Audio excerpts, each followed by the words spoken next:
In the vast and often dazzling ecosystem of Hollywood's golden age, certain stars shone with a light unlike any other. Their brilliance was undeniable, their performances etched into the very fabric of cinematic history. Today, we're uncovering the hidden stories of Hollywood's golden age, venturing beyond the silver screen to explore the remarkable individuals who brought these roles to life. We will look at them not as remote icons, but as complex human beings, navigating a world that perhaps did not always understand their unique way of being. Our journey takes us into the lives of three legendary figures. We'll reveal three legendary stars who, according to recent research and biographical accounts, may have been on the autism spectrum. It's important to remember that we are looking back through the lens of modern understanding, applying contemporary knowledge to historical accounts. This is not a diagnosis, but an exploration, a way to appreciate the intricate patterns of their behavior and creativity through a new and compassionate framework, deepening our connection to their enduring legacies. This exploration is a celebration. We are not here to label but to understand, not to pathologize but to appreciate the incredible diversity of the human mind. The traits that may have set them apart could also have been the very source of their unparalleled genius. Let's celebrate their unique talents and the ways they changed the industry, leaving an indelible mark that continues to influence creators to this very day. Let us begin. Our first subject is an actor whose name is forever linked with one of cinema's most unsettling and iconic characters, Anthony Perkins. His portrayal of Norman Bates in Alfred Hitchcock's 1960 masterpiece Psycho was a performance of unnerving precision. The nervous energy, the stammering charm, the sudden, chilling shifts in demeanor. These were not just choices. They felt like revelations drawn from a deep and perhaps troubled well within him. It was a role that would define his career, a shadow he could never fully escape. Perkins himself was a man of profound complexity, a stark contrast to the often shallow world of Hollywood celebrity. He was known for being intensely private, a trait often misconstrued as arrogance or aloofness. Co-stars described him as gentle, intelligent, and deeply sensitive, but also profoundly uncomfortable in social situations. He would often retreat into himself, finding solace away from the clamor and prying eyes. This was not the behavior of a typical leading man. This intense social anxiety was a constant throughout his life. He reportedly found small talk and superficial interactions excruciating. He preferred deep, one-on-one conversations about art. He preferred deep talks about music. He preferred conversations about philosophy. But the chaotic, overlapping noise of a crowded party could become overwhelming. This preference for quiet, structured interaction is a pattern often observed in individuals on the autism spectrum. For Perkins, the world off-screen seemed far more frightening than the Bates Motel. Consider the meticulous nature of his craft.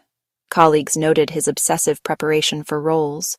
He would deconstruct a character's psyche with the precision of a watchmaker, analyzing every motivation, every tick, every turn of phrase. This intense, focused interest, a special interest, allowed him to inhabit characters fully. His mind was a finely tuned instrument, able to focus with baffling intensity. Biographers detailed his lifelong struggle with identity and feeling like an outsider. He felt a persistent sense of otherness, observing humanity from behind a pane of glass, able to mimic rituals but never truly feel a part of them. This profound alienation is common in undiagnosed autistic experience. His physical mannerisms were also noted by many. A distinct, gangly, and awkward grace, a slight tremor in his hands, a way of speaking that was hesitant yet intensely articulate. These subtle neurological quirks can indicate a different kind of wiring. In performance, he channeled these traits. In private, they were simply part of him. The sheer sensory input of a film set can be overwhelming. Bright lights, the sudden loud noises, the dozens of people moving with urgent purpose. For someone with sensory sensitivities, it could be a form of torture. It's a testament to Perkins's willpower that he could excel in that chaos, using coping mechanisms and retreating inward when needed. His friendships were few but fiercely protected. He formed deep bonds with a small number who understood and accepted him. These relationships were his anchor in the turbulent waters of fame. He sought genuine connection, a safe harbor where he didn't have to perform being normal. This careful curation is a strategy many autistic individuals use to conserve social energy. The speculation about Anthony Perkins being on the spectrum is, of course, retrospective. It comes from fans, researchers, and biographers connecting the dots: his social anxiety, his focused interests, his feelings of alienation, his unique mannerisms. It offers a compassionate lens to view a man often misunderstood. His performance as Norman Bates is the most compelling piece of this puzzle. He famously said, "I have a lot of Norman in me." Was he referring to murderous psychopathy? Unlikely. More likely, he meant Norman's crippling shyness. We now turn our gaze from the front of the camera to the powerful, enigmatic mind behind it. Stanley Kubrick was not merely a director. He was an architect of worlds. From the dawn of man in 2001, A Space Odyssey, to the terrifying corridors of the Overlook Hotel in The Shining, his films are monuments of meticulous design and intellectual rigor.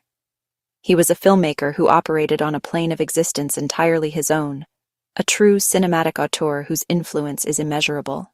His name is synonymous with perfectionism, a trait that both defined his genius and fueled speculation about his unique neurology. Kubrick's legendary attention to detail is the cornerstone of his reputation. This was not simple fastidiousness. It was an all-consuming, systematic obsession with every single element within the frame. He would famously demand dozens, sometimes hundreds of takes for a single shot, not out of malice, but from an unyielding drive to capture the precise, perfect moment he envisioned. This could be exhausting for his actors and crew, but the results? Cinematic experiences of unparalleled immersion and psychological depth speak for themselves. This kind of intense, singular focus is often characteristic of an autistic mind. The ability to concentrate on a specific subject or task to the exclusion of all else, to see the world as a complex system of patterns and details that others miss, is a hallmark of this neurotype. For Kubrick, filmmaking was his special interest, and he pursued it with a level of dedication that bordered on the superhuman. He wasn't just making a movie. He was constructing a universe, and every atom had to be in its correct place. Reports from his sets and biographical accounts consistently describe a man who struggled with the social niceties of human interaction. He was notoriously reclusive, preferring to communicate via telephone or fax rather than face-to-face meetings. He was blunt, logical, and direct, often perceived as cold or detached because he prioritized the clarity of his vision over social pleasantries. He saw the world in terms of systems and problems to be solved, and human emotion was often a variable he found difficult to compute. This difficulty with typical social reciprocity is a core diagnostic criterion for autism. The intricate, unwritten rules of social engagement, the small talk, the white lies, the emotional nuance, can seem arbitrary and illogical to an autistic individual. Kubrick's preference for a structured, logical, and remote form of communication suggests a mind that was more comfortable with data and systems than with the unpredictable chaos of human social dynamics. His films, in a way, were his preferred method of communication with the world. Consider his deep, almost encyclopedic knowledge of his subjects. Before making Barry Lyndon, he amassed a vast library on 18th century life, studying art, fashion, and social customs until he was an expert. For his unmade film on Napoleon, his research was so extensive that his assistants created a card catalog tracking Napoleon's movements almost day by day. This deep-diving, information-gathering approach, far beyond what is typical or necessary, is classic autistic special interest behavior. He needed to understand the entire system before he could represent a piece of it. His need for control and predictability was absolute. He built his own world at his home in England, surrounding himself with his family, his animals, and his work. This carefully controlled environment allowed him to minimize the unpredictable sensory and social stimuli of the outside world, creating a sanctuary where his mind could focus entirely on the monumental task of creation. Many autistic people find comfort and safety in routine and familiar environments. Our final exploration takes us to perhaps the most mysterious star of them all, an actress whose face was described as the divine, yet whose life was a study in self-imposed isolation: Greta Garbo. In the 1920s and 30s, she was the epitome of glamour, a silent film goddess. She transitioned to talkies with the immortal line, "Gimme a whiskey," Yet, beneath the veneer of untouchable stardom, was a woman who seemed profoundly uncomfortable with the very fame she commanded. Her famous declaration, "I want to be alone," was not a line from a script. It was the defining truth of her existence. Garbo's reclusive nature is legendary. At the height of her fame in 1941, at the age of just 36, she walked away from Hollywood and never made another film. For the next 50 years, she lived a life of intense privacy, becoming a phantom of New York City, often spotted on long, solitary walks, her face hidden behind large sunglasses and hats. This was not a publicity stunt. It was a retreat from a world she found overwhelming and intrusive. This profound need for solitude goes far beyond simple shyness. Her communication style, both on and off screen, was unique. She was known for her long, contemplative silences. She was known for her blunt, often childlike honesty. She was known for a seeming inability to engage in the superficial chatter that oiled the Hollywood machine. Directors and co-stars described her as being in her own world on set. She could switch on a mesmerizing performance for the camera, then immediately retreat the moment the director yelled, "Cut." This on and off quality is reminiscent of autistic masking, where social performance is a tool to be used, not a natural state of being. Consider her sensory experience of the world. Reports suggest she was highly sensitive to her environment. She disliked crowds. She disliked loud noises. She disliked bright lights. She insisted on closed sets, barring all visitors, creating a controlled, quiet space where she could work. This desire to minimize unpredictable sensory input is a common coping mechanism for autistic individuals who experience sensory overload. Historians and biographers, looking back at her life through a modern lens, have noted how her behaviors align with many traits of autism, particularly as it can present in women.